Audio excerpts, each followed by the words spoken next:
I think offensively there's a lot we can take good out of it. There were some drives where that's a really good football team and we moved the ball well. In the third quarter, had a long drive for a touchdown, had another long drive where, we got stopped on 4th and 1 and it really looked like we got it. Those were two good long drives. There was times where I thought we protected pretty well against some really good football players. So those are some of the positives we can take away from it. While the Vandals fall at 8th-ranked USC, the loss didn't come without its bright spots for Paul Petrino's squad. Up next, though, is FCS School Wofford at the Dome, with the Vandals hungry for their first win. Inside the Vandals, next.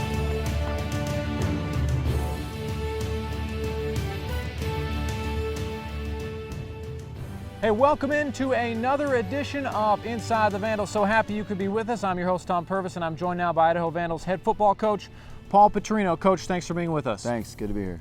Well, Coach, how do you think your team played against 8th-ranked USC? Obviously not the outcome you were hoping for, but what did you like out there? I thought there were some good things. I thought the third quarter, we definitely offensively played very well. We had the ball for 12 minutes and 30 seconds. Took the first drive, went right down and scored. Took the second drive and went right down there and got stopped on 4th and 1. We needed to score there. But in that quarter, I thought offensively we really executed. Matt played very well. I think the whole game, Jordan Rose played as good a game as he's played here going against that talent. I thought Jordan played very well. Steve Madlock really had a good game. So those were definitely the positives. Matt had a good drive in the first half. So those are things that we can really build on. I thought it was good to get some young guys some playing experience. Jake Luton got in there and played quite a bit and did some good things. A couple things he's got to learn from, but it's a real good environment for him to get his first play in. So if something ever happens, he can come in and play well for us. There was a little series there where we had three true freshmen catch balls. Calvary Pugh caught 2 in a row. Jonte Boston caught a ball, and then Kareem Coles caught a ball. So it was good for those young guys to get in there and play well. But if you had to take, the things that were the best was probably offensive line played well, and I didn't think Matt played really well the first couple series, but after that I thought he played well. In that third quarter, you mentioned the offense and the impressive drive that led to a touchdown for you guys, and then had another good drive after that. What changed offensively for you guys when that third quarter began? We executed on third downs, really. I think the first half we got ourselves some manageable third downs and did a good job. We just missed a couple guys that were open, or one guy just didn't quite do his job. But in the one drive we went down there and got a field goal in the first half, and then those 2 drives in the third quarter, we executed on third downs. Got 1 4th down conversion, but we just did a good job executing third downs. And you mentioned Jordan Rose, who's playing the offensive line. You guys only gave up 1 sack the entire game. I mean, how important was that? How big was that? That was really big, because last year against some teams that, weren't as good as USC, we gave up quite a few sacks. So I think the offensive line can really build off of that game and have confidence for the rest of the season. And I just think really, period, offensively all the way around, I think there was some really bright spots, and they did some good things, so we can keep building on that. And how exciting is it when your true freshmen come in and they catch balls? Again, you talk about building confidence in an environment like that. Yeah, I think that's big. What was the first catch you ever had? It was at USC, in the Coliseum, so that's definitely something they can build on. Those are 3 young, very athletic, good football players that I think are going to just get better and better. The UFC offense, obviously very talented, very deep, well coached. How do you evaluate the play of your defense against such a good offense? We got to play better. There was some times where we just got outmatched. Guys got beat one-on-one, but then there's times where we can play better, and it's just kind of something where we got to move on. To be honest with you, defensively, we just got to move on, get ready to play this week, and play a lot better this week.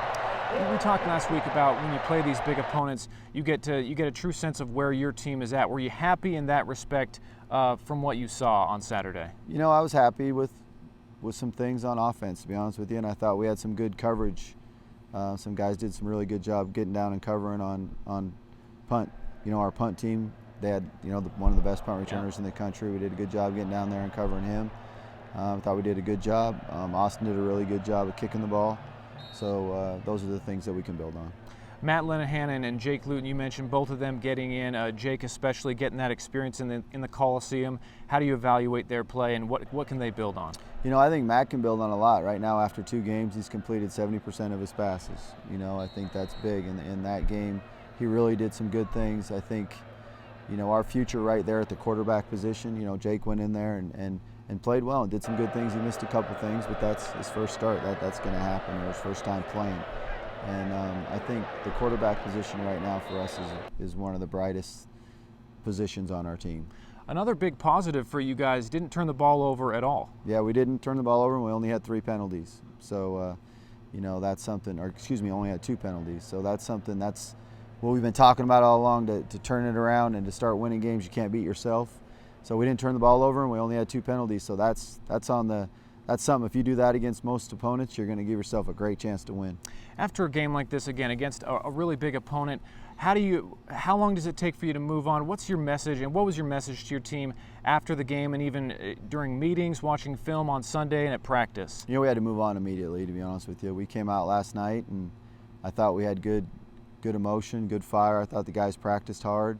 Probably went a little bit more crossover work and got right into Wolford probably a little bit more than you do a lot of Sunday nights. And we had 3 good periods of work in Wolford, and then took the older guys down here and just ran them.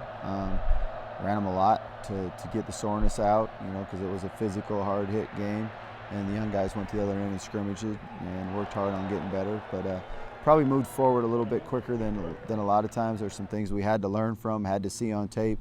But you know, it's a game we had to put behind us and move forward to the next game. Why is that important to move on necessarily quicker from this game? I just think it was a game that we just, you know, there's no use going over and over some of the things that happen, especially defensively. There's some things they had to see and they have to learn from, but it was just a game that it was time to move forward and get ready to win this next game.